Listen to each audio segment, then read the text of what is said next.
Assalamualaikum warahmatullahi wabarakatuh.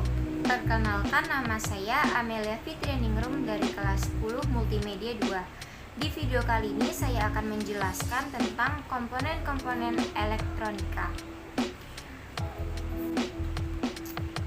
Komponen elektronika adalah suatu komponen yang membutuhkan data relatif kecil untuk dapat membuat komponen tersebut bekerja. Komponen elektronika dibagi menjadi 7 macam, yaitu ada resistor, dioda, kapasitor, induktor, transistor, integrated circuit atau IC, dan switch. Yang pertama ada resistor, memiliki fungsi utama sebagai penghambat atau penahan arus. Digunakan untuk mengurangi nilai dari arus sebagaimana rumus I sama dengan V per R.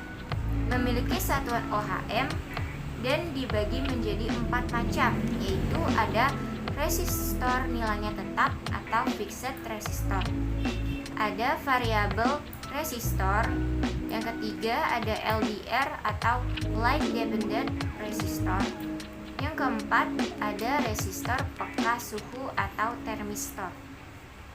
Lalu kapasitor.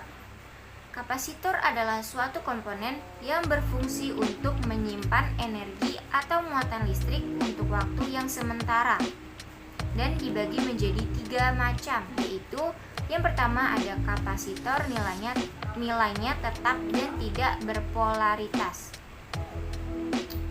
Dibagi menjadi 4 bagian, yaitu ada kapasitor polister, kapasitor kertas, kapasitor keramik, dan kapasitor mika.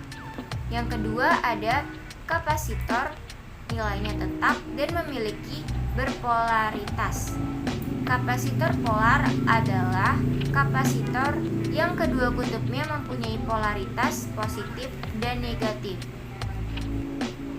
Kapasitor ini dibagi menjadi 2, yaitu ada kapasitor elektrolit, kapasitor tantalum. Yang ketiga ada kapasitor yang nilainya dapat diatur.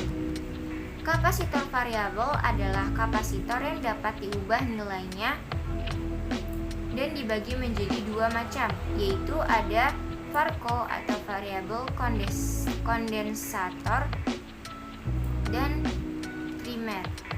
Lalu induktor digunakan untuk menyimpan energi pada medan magnet yang diakibatkan oleh arus listrik yang melewatinya, diukur berdasarkan satuan Henry. Kapasitor ini dibagi menjadi 6, yaitu yang pertama ada iron core induktor menggunakan besi sebagai intinya. Yang kedua iron core induktor menggunakan udara sebagai intinya. Yang ketiga ferrite core induktor menggunakan ferrit sebagai intinya. Yang keempat ada toroidal core induktor menggunakan inti yang berbentuk O-ring. 5. Laminated core induction menggunakan inti berlapis-lapis di mana terdiri dari beberapa lapis lempengan logam yang disusun secara paralel dan masing-masing lempengan logam diberikan isolator. Dan yang terakhir ada variable induktor. Induktor yang nilai induksinya dapat diatur sesuai dengan kebutuhan. Lalu ada dioda. Dioda merupakan komponen yang terbuat dari bahan semikonduktor. Dibagi menjadi 10 variasi, yaitu ada dioda biasa atau dioda penyerah. Digunakan untuk menyerahkan arus listrik dan menghentikan arus dari arah yang berlawanan. Yang kedua ada dioda Zener. Digunakan sebagai pengaman rangkaian karena akan menyalurkan arus listrik yang mengalir ke arah yang berlawanan jika tegangan yang diberikan melampaui batas. Yang ketiga ada light emitting dioda atau LED. Dioda yang biasa memancarkan cahaya monokromatik. Yang keempat ada dioda foto. Dioda yang sering digunakan sebagai sensor karena sangat peka cahaya. Yang kelima ada SCR atau Silicon Control Receiver. Dioda yang berfungsi untuk pengendali. Yang keenam ada dioda laser. Dioda yang bisa memancarkan cahaya laser. Yang ketujuh ada dioda Schottky. Dioda tegangan rendah di mana mempunyai penurunan tegangan yang sangat rendah. Yang kedelapan ada dioda varaktor. Dioda yang nilainya kapasitasnya dapat diatur dengan cara mengubah tegangan yang diberikan. Yang kesembilan ada dioda break. Dioda yang digunakan untuk menyerahkan atau merubah arus AC menjadi DC. Yang ke-10 ada dioda tunnel. Dioda yang mampu beroperasi dengan sangat cepat. Kemudian ada transistor.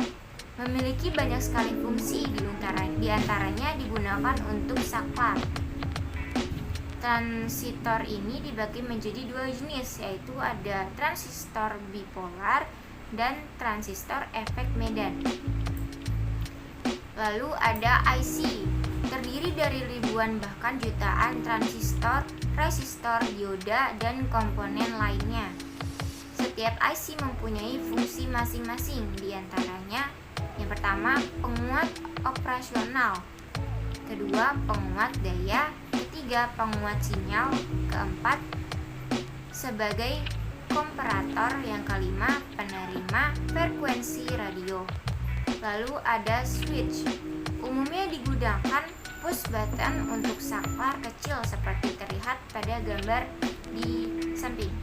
Switch ini digunakan untuk berbagai macam keperluan, di antaranya digunakan untuk mematikan rangkaian, merubah sinyal high menjadi low, dan sebagiannya.